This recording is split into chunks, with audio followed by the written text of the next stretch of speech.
So today we are going to study chapter number 2 of chemistry, that is solutions. So basically अगर हम solutions chapter की बात करें तो बहुत ही easy chapter है and questions से भरा हुआ chapter है. ओके तो हम अगर chapter 2 की बात करते हैं, हम solutions की बात करते हैं सबसे पहले, तो हमें पता होना चाहिए solutions होते क्या हैं. Solutions actually में क्या है? Homogeneous mixture. सिंपली हम होमोजेनस मिक्सचर्स भी लिख सकते हैं. Any mixture that is homogeneous in nature is known as a solution. अब सॉल्यूशंस में दो कंपोनेंट्स होते हैं, बेसिकली दो होते हैं, चाहे तो 3 4 5 कितने भी हो सकते हैं, लेकिन जिसमें से एक सॉल्वेंट कहलाता है और बाकी सारे सॉल्यूट कहलाते हैं. अब अगर मैं सॉल्वेंट की डेफिनेशन पढ़ूँ और सॉल्यूट की, सॉल्वेंट को हम कैसे जानते हैं? हम सॉल्वेंट के लिए हम ये कह सकते हैं जो लार्जर क्वांटिटी में होगा, जो लार्जर क्वांटिटी में होगा वो हमारा सॉल्वेंट होता है, और जो बचे हुए सारी चीज़ें हैं वो हमारी सॉल्यूट होती हैं. उसके बाद अगर मेरे पास एक सॉल्यूट है, एक सॉल्यूट है मेरे पास और एक ही सॉल्वेंट है, दैट मीन्स अगर मैं सॉल्वेंट में ले लूँ वाटर, सॉल्यूट में ले लूँ नमक, और दोनों को मिक्स करके एक सोल्यूशन बना दूँ, तो इस सोल्यूशन को हम क्या कहेंगे? इस सोल्यूशन को हम कहेंगे बाइनरी सोल्यूशन. इस सोल्यूशन को हम क्या कहेंगे? Binary solution. मतलब कि कोई भी ऐसा सोल्यूशन जिसमें दो चीज़ें हों, एक सॉल्यूट हो आपका, एक सॉल्वेंट हो, तो उसे हम कहते हैं बाइनरी सोल्यूशन. तो ये कुछ बेसिक चीज़ें थी हमारी, सॉल्यूट, सॉल्वेंट. और एक और चीज़, होमोजेनस का मतलब बहुत बच्चों को क्लियर नहीं होता है, तो होमोजेनस का मतलब क्लियर कर लेते हैं. होमोजेनस मिक्सचर का क्या मतलब होता है? जिसकी कॉम्पोजिशन और property through out the mixture uniform रहती है या सेम रहती है. हम कह लेंगे the mixtures, or we can write the solutions having same composition and properties throughout the mixture. The solutions having same compositions and properties throughout the mixture is known as homogeneous mixture, और homogeneous solution भी कह सकते हो आप इसे. ठीक है, homogeneous हम मिक्सचर की डेफिनेशन कर रहे थे बेसिकली. ठीक है, तो एक होमोजेनस मिक्सचर क्या होता है? The mixture having same composition. Important चीज़ है ये जानना कि composition throughout the mixture same रहती है, properties throughout the mixture same रहती है, प्रॉपर्टीज चेंज नहीं होती. जो प्रॉपर्टी आपने, जैसे कि आपने लेट्स सपोज, ऐसा हो तो नहीं सकता बट फिर भी सपोज कर लेते हैं, आपने जो नमक पानी लिया है, तो या फिर हम नींबू पानी ले लें, तो आपने ऊपर से एक बार स्पून से निकाला पानी और एक बार नीचे से, तो यहाँ का जो वाटर है और यहाँ का जो वाटर है, ऐसा कभी नहीं होगा दैट ये ज़्यादा मीठा हो या ये कम मीठा और नीचे वाला ज़्यादा मीठा, नीचे वाला कम मीठा. अगर आपने उसे अच्छे से डिज़ोल्व कर दिया है तो दैट मीन्स कि उसकी कॉम्पोजिशन और उसकी properties throughout the mixture same रहती है. So now let's talk about the expression of concentration of solution. So this is an important topic.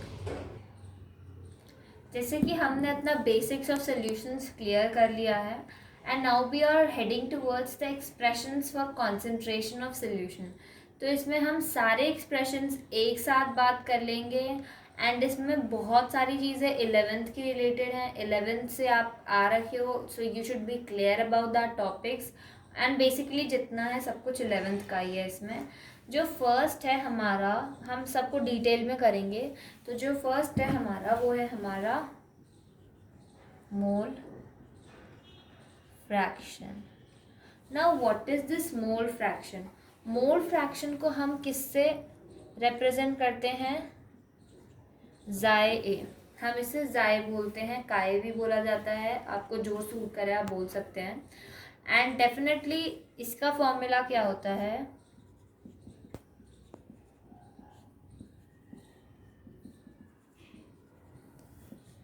ये इसका फॉर्मूला होता है। दैट मीन्स दिस, इसका क्या मतलब होता है? इसका मतलब होता है mole fraction of A, mole fraction of A equals to number of moles of solute by number of moles of solute plus में number of moles of solvent. That means number of moles of solute plus में number of moles of solvent. ये हमारा काय ए जाए ए इसका formula होता है, और इसका मतलब यही होता है कि we need to calculate, we have to calculate the number of moles of A in the particular solution. ठीक है, इसके बारे में हम कैसे बोल सकते हैं? For a binary mixture having components A and component B, a binary mixture having component A and component B. If the number of moles of A and B are Na and Nb, then the mole fraction of A will be written as this. Similarly, हम mole fraction of B भी लिख सकते हैं, that is xi B या chi B equals to n of B by n of A plus में n of B. ये हमारा बन गया मोल फ्रैक्शन ऑफ ए था हमारा यहाँ पे, तो ये इंस्टेड ऑफ ए की जगह हम ले लेते हैं यहाँ पे बी, ये बी के लिए मोल फ्रैक्शन बन गया. Okay, now let's move on to a question that will make this topic of ours a bit strengthen, it will strengthen our topic. So let's, so what the question says to us is a mixture having two gaseous components, N2 gas and O2 gas with number of moles 10 and 20. तो इसने मुझे number of moles of N2 10 है और number of moles of O2 20 है respectively. Then what is the mole fraction of two components? इसने क्या पूछा है मुझसे? इसने मोल फ्रैक्शन पूछा है. अब मुझे पता है जाए ए का फॉर्मूला होता है n of A by N of A plus N of B. Directly उसने मुझे ए कंपोनेंट का और दोनों ही कंपोनेंट्स के उसने मोल्स मुझे दे दिए, तो मुझे मतलब कुछ सॉल्व करने की ज़रूरत ही नहीं है, डायरेक्टली वैल्यूज़ पुट करनी है.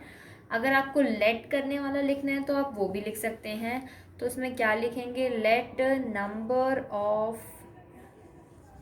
Of moles of A B N A which is equal to 10.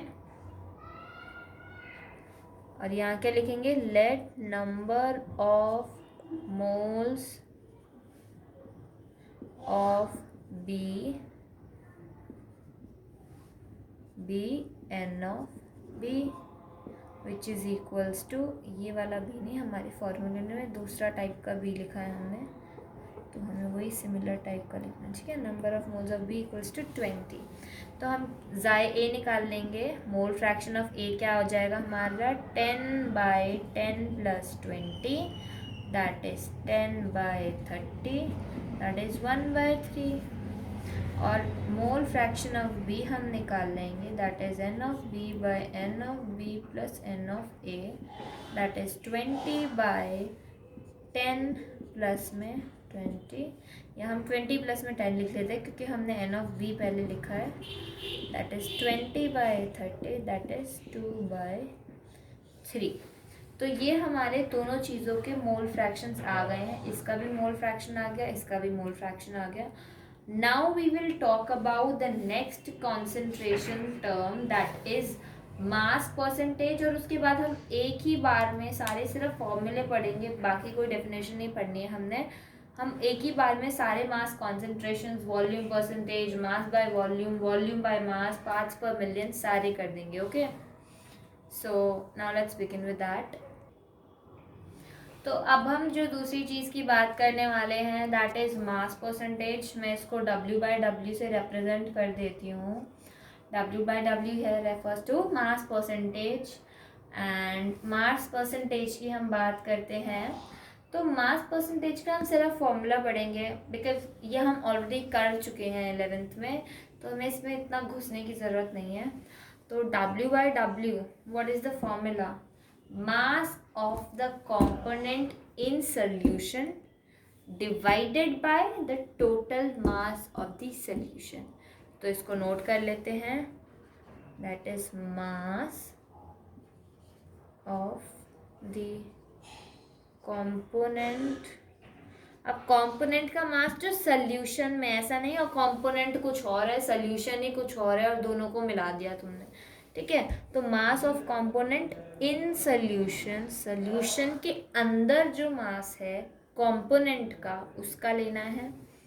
Divide में ले आएंगे हम मास ऑफ सॉल्यूशन। अब जो सॉल्यूशन का मास है वो ऐसे ही नहीं कि सॉल्यूशन और सॉल्वेंट दोनों में अंतर होता है, यहाँ पे टोटल मास लेना, ये नहीं कि ऐसी कोई भी मास ले लिया, टोटल मास ऑफ सॉल्यूशन और फिर परसेंटेज निकाल रहे हैं तो इनटू में 100, ठीक है। तो ये पहला फॉर्मूला है हमारा मास बाय मास परसेंटेज का। तो मैं इसको दोबारा से एक बार क्लीनली लिख देती हूँ ताकि नेक्स्ट जो फॉर्मूलाज है मैं एक ही फॉर्मूले में आपको समझा दूँ। मास ऑफ द component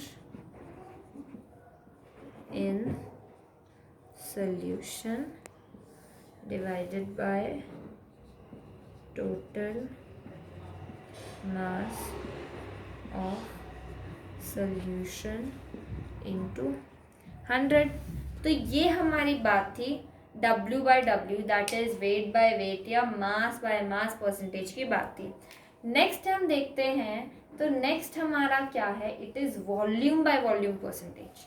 तो मैं W/W की जगह हटा के क्या लिख दूंगी अब, the third that we have is volume by volume percentage.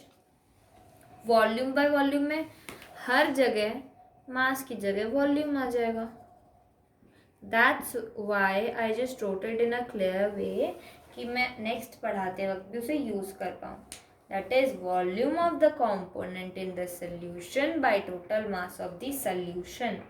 by total mass of the solution, इनको हटा के मास की जगह हम लिख देंगे वॉल्यूम, मास की जगह हम लिख देंगे volume. So let's just see क्या बन जाएगा ये वॉल्यूम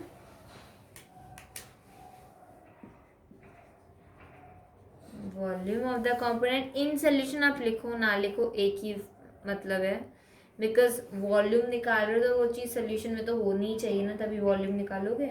और total volume of solution, this is volume percentage और इनटू में यहाँ पे हमारे पास हमारा 100 जिंदा ही है। Okay, next we come on to इस मास बाय वॉल्यूम परसेंटेज।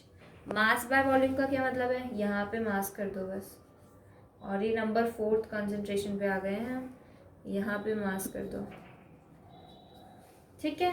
तो ये क्या होता है मास by volume, it is the mass of solute dissolved in 100 ml of the solution. कितना मास 100 ml ऑफ सोल्यूशन में डिजोल्व है, 100 ml सोल्यूशन में कितना मास डिजोल्व है, मतलब यहाँ पे भी अब हमारा मास आ जाएगा, मास ऑफ द कंपोनेंट। और कंपोनेंट को हम क्या कह रहे हैं यहाँ पे स्पेसिफिकली, हम सॉल्यूट कह रहे हैं, इनटू में 100 by total volume. Now we come on to the next one, that is I think that would have been our last one, but थोड़ा छोटा मोटा और है, वो भी देख लेते हैं एक बार हम। Weight of solute by volume of solution, वो क्या है, वेट बाय वॉल्यूम परसेंटेज है। मतलब मास की जगह हम अगर वेट डाल दें, ठीक है, मास की जगह हमने वेट रिप्लेस कर दिया, यहाँ पे भी हम मास की जगह वेट डाल देंगे तो वेट वाला परसेंटेज बन जाएगा। Now when I talk about weight by volume in PPM, तो पीपीएम पहले हम पीपीएम पढ़ेंगे, उसके बाद ही हम पार्ट्स पर मिलियन पढ़ने के बाद ही इस पे हम आएंगे। फिर जो 3 इम्पॉर्टेंट टर्म्स जो हमें बात करनी है वो हैं,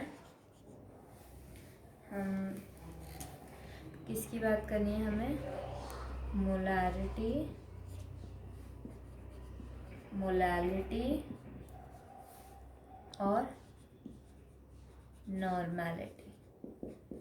ठीक है, तो हम पहले पीपीएम को हम ठीक कर लेते हैं, अपना पीपीएम क्या होता है उसके बारे में जान लेते हैं, उसके बाद हम इस पे आते हैं।